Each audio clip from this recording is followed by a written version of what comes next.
Welcome to the 50th episode of When Gen X Ruled the Multiplex, in which I look at the films that shaped the MTV generation.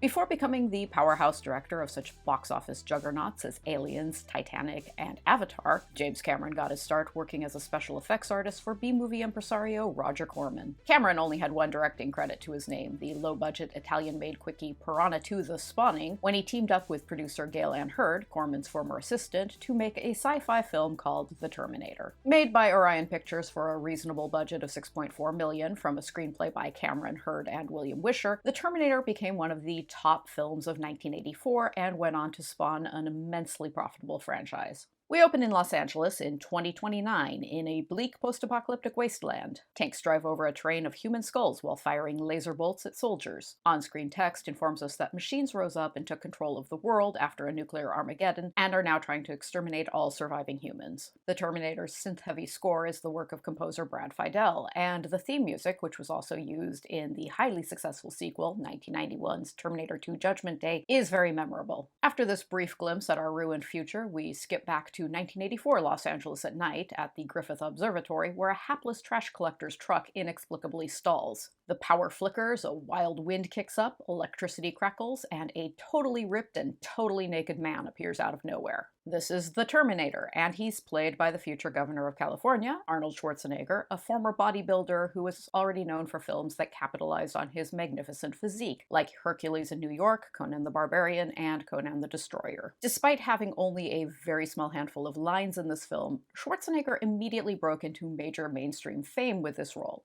And he should have, because the Terminator is an instantly iconic character. The Terminator is spotted by a trio of punks led by a man with a blue mohawk and a very attractive gap between his front teeth. He's played by the late Bill Paxton, Hudson in James Cameron's Aliens, whom we have already seen in Near Dark and Streets of Fire. The punks taunt the Terminator, and the Terminator promptly takes them out, easily and messily. Meanwhile, in a dark alley, there's another surge of electricity, and then another naked man appears out of nowhere. He's less ridiculously buff than the first one, but every bit as attractive. This is Kyle Reese, played by Michael Biehn, who's had a long career but is probably best known for this role and for playing Hicks in James Cameron's Aliens. Apparently Sting was among the actors considered to play Kyle Reese, and as much as I enjoy Bihn's performance in this film, I can't help but feel wistful for what might have been. A police officer arrives to investigate the commotion, and Kyle attacks him and steals his gun. He steals clothes from a discount store and a shotgun from a cop car. In a phone booth, he checks the white pages and looks up someone named Sarah Connor. We first meet Sarah Connor as she's zipping along on her moped on her way to her job as a diner waitress. Sarah is played by Linda Hamilton, who had worked extensively in television prior to this and would go on to star in the cult favorite 1980s TV fantasy romance, Beauty and the Beast. The Terminator, now dressed in a stolen studded jacket and motorcycle boots, robs a gun store and murders the clerk, who is played by Dick Miller, whom we've already seen in Gremlins. He then visits a payphone and looks up Sarah Connor. There are 3 Sarah Connors in the LA phone book, so the Terminator heads to the home of the first one on the list. He knocks on the door, and when a nice lady identifies herself as Sarah, he shoots and kills her. Kyle Reese flashes back to the violent future world of 2029, where he came from, in which he was a soldier fighting against the machines that are trying to exterminate humanity. At the apartment she shares with her roommate Ginger, Sarah gets ready for a night on the town. Her date cancels, so she decides to go out by herself while Ginger hangs out at the apartment with her genial lunkhead boyfriend Matt. Ginger is played by TV aerobics queen Bess Mata, who hosted the popular Canadian show 20-Minute Workout. Matt is played by Rick Rossovich, whom we've seen in Streets of Fire. At the police station, Lieutenant Traxler and Detective Vukovich discuss the Sarah Connor murder. Or murders, actually. It turns out a second woman named Sarah Connor has been killed.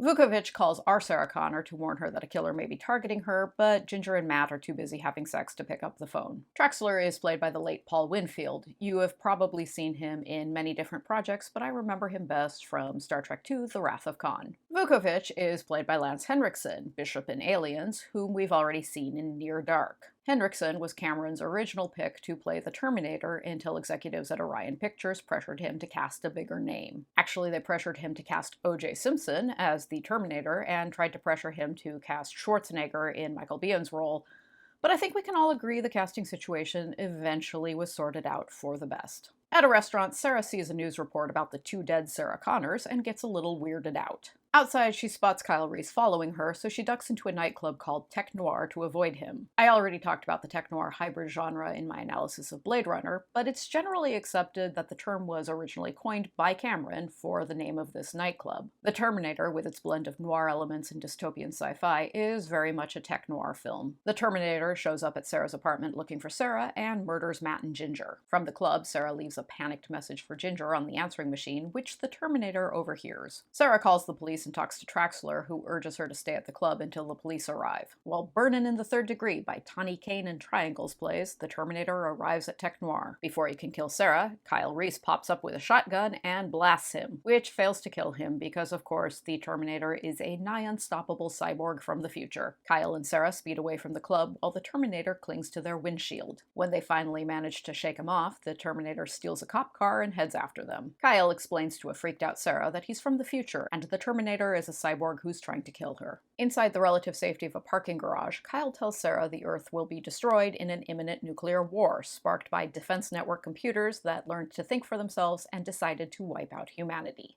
In Kyle's future, one man banded all the survivors together in a fierce resistance against the machines. John Connor, Sarah's yet-to-be-born son. The Terminator has been sent back in time from 2029 to 1984 to kill Sarah to ensure that John will never exist. Kyle has gone back to protect her. The Terminator finds them and chases them through the streets. A messy crash ensues, and Kyle and Sarah are apprehended by the police while the Terminator escapes. At the police station, Traxler and Vukovich tell a traumatized Sarah about the murders of Ginger and Matt. Dr. Silberman, a criminal psychologist, openly scoffs at Kyle's cockamamie tale of time-traveling cyborgs. Dr. Silberman is played by Earl Boen, who will reprise this small role in Terminator 2 Judgment Day and Terminator 3 Rise of the Machines. The Terminator repairs the injuries he received in the crash, and we see that he has a metal skeleton beneath his flesh and blood exterior. The Terminator rams his car into the police station and shoots the place up. He slaughters everyone in his path, including Traxler and Vukovich. Kyle breaks out of custody and escapes with Sarah. Kyle tells Sarah about his close friendship with her future son, John Connor. According to Kyle, Sarah will evolve into a tough, competent leader who will train her son to lead the resistance. In another flashback to Kyle's life in 2029, Kyle's resistance camp is raided by another Terminator cyborg, who slaughters everyone except Kyle, who carries around a Polaroid photo of Sarah. The future Terminator is played by Franco Columbu, an Italian bodybuilder and longtime friend of Schwarzenegger's, who'd appeared in Conan the Barbarian. An exhausted Kyle and Sarah check into a motel. While Kyle shops for supplies, Sarah calls her mother and tells her where she's staying, not realizing she's actually talking to the Terminator, who has murdered her mother and who can flawlessly mimic voices. Kyle buys the components to make plastic explosives, and he and Sarah set about making pipe bombs. This gets them hot, so they fall into bed together because,